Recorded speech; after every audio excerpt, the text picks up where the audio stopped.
Okay, let's begin. So could you tell me your full name, please? My name is 정래노. 정래노. Could you spell that for me, please? Jungrainoh.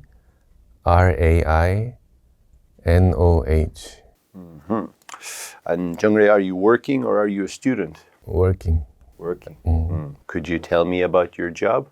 I do accounting and tax for a foreign company in Korea. And do you like your job? Yes, it's my specialty, and I'm glad I can be of good use to society. And is there anything you dislike about your job? Sometimes there's a lot of pressure and stress, but I think that's part of having a job. Yeah. Absolutely. Okay, now let's talk about advertisements. So do you like advertisements? Advertisements that I see on TV or Any form. Oh, didn't have much opinion about it.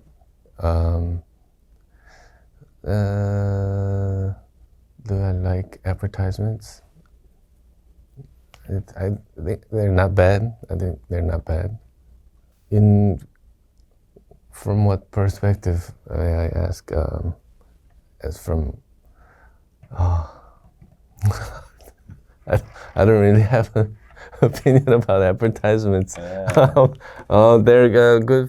They're necessary part of the company that wants to sell products or service, and for customers to choose what they want to buy. I think it's useful in that from that perspective.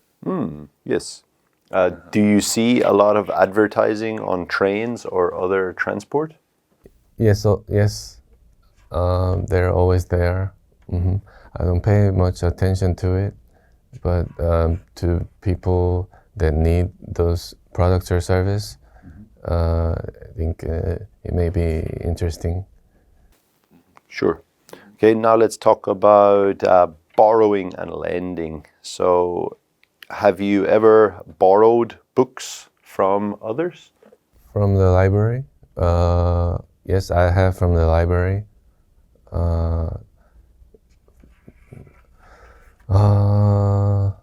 Yes. Could you ask me a question about it, and I can answer? Sure.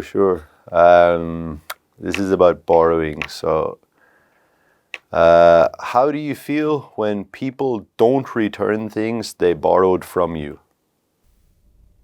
Oh, well, I would feel frustrated. Wonder why. I would ask if they have plans to return it.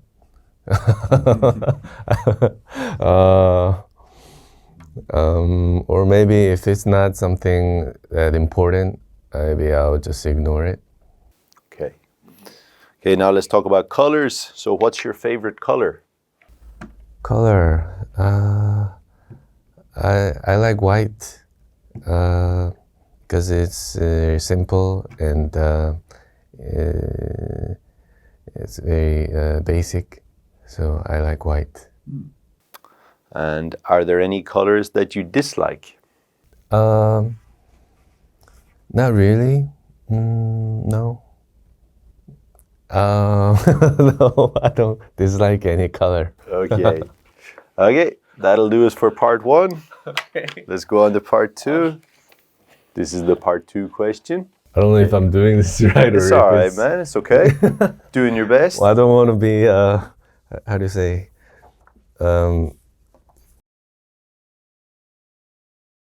Okay, now, that's 1 minute. Okay. So, could you describe an invention that is useful in your daily life? I thought of a vehicle. It can take people to far places in a convenient way rather than walking or using or running or using other means. It's very to take multiple people to a desired place. It's used by a lot of people, and it's easy to use once you know how to drive a car. It is useful because you can go places relatively easy rather than by walking or running. Okay, so that's just about a minute, right? Okay. And do you think driving to work is popular in your country? Yes, people that don't use public transportation, a lot of people use a car to go to work. Mm-hmm. And why do you think they choose to drive rather than take public transport? Because it's more convenient, and maybe it might be faster, or you might go places where public transportation don't go to. And it's more private, and it's more convenient. Okay, perfect. So now we'll go on to part 3 of the test. So we'll keep going. Okay, so do you think governments should provide financial support to inventors? Yes, I think so. I think that's a good idea. Yeah. Inventors need financial stability to really execute their ideas. If they're unable to make a living or take care of themselves, they won't be able to focus on developing their ideas into reality. So I think in this part, government should really support people with realistic ideas that are helpful to society. Yes, absolutely. And do you think do all inventions bring benefits to the world? Not all, no. But I think there should be a good environment to try, and that's why I believe there's regulations to prevent maybe harmful effects of new inventions. But so no, not all inventions are beneficial, I don't think. But still, there should be efforts to develop new inventions. And what do you think are some of the most important inventions in recent years? In recent years, the internet, smartphone,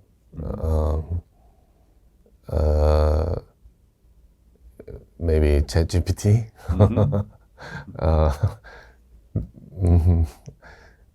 They definitely make our lives easier, and people have more access to inform themselves rather than being informed about what the world wants people to be informed about. So I think those inventions are very good in ways to help people think for themselves and decide for themselves. And I think the information invention is very healthy for the society. Yes. And is there any negative effect stemming from the use of smartphones or the internet? Oh, yes. Yes, I think so. Too much information, too much, I guess, bad information too. So, and very, very addictive and very stimulative information, so it's very useful, but I think it should be used in a controlled way. So I think self-discipline is important. And do you think parents should limit the time that their children use their smartphones for? I think so. I think so. Not to sound controlling, but children don't have much self-control, so I think it's from a parent's perspective, they need to really kind of guide children about what sources they contact,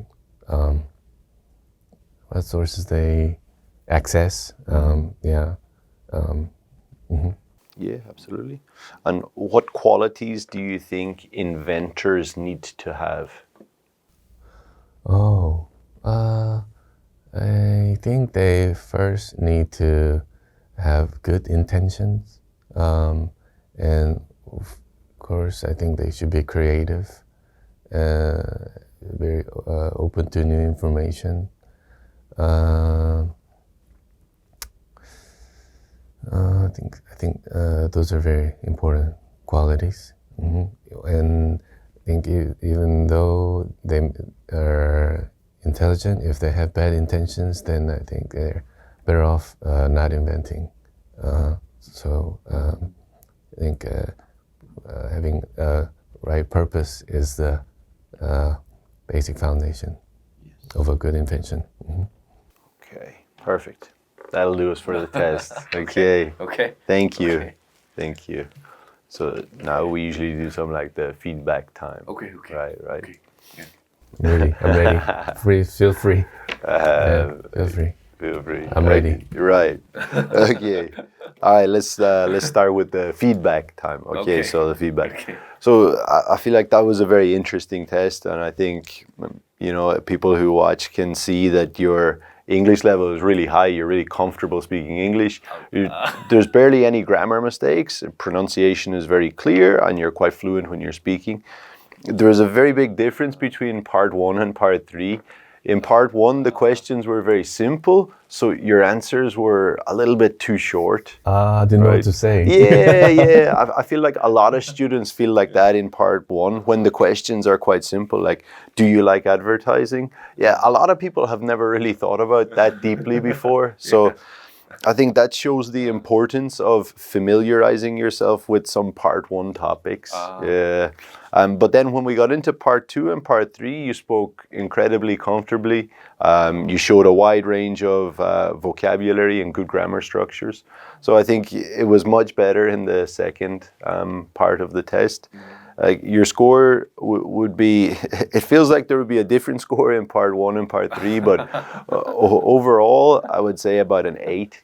About an 8, yeah, overall. I think you have the ability to score even higher if you, explain yourself a little bit more in the first part, especially. The second part, you only spoke for 1 minute in total. It says you should speak for 1 to 2 minutes. So I would usually say to students, try to keep speaking and try to give some more details. But yeah, you're obviously a very comfortable English speaker. So yeah, thank you for your time. Thanks for the good review. Yeah, thank you. Perfect.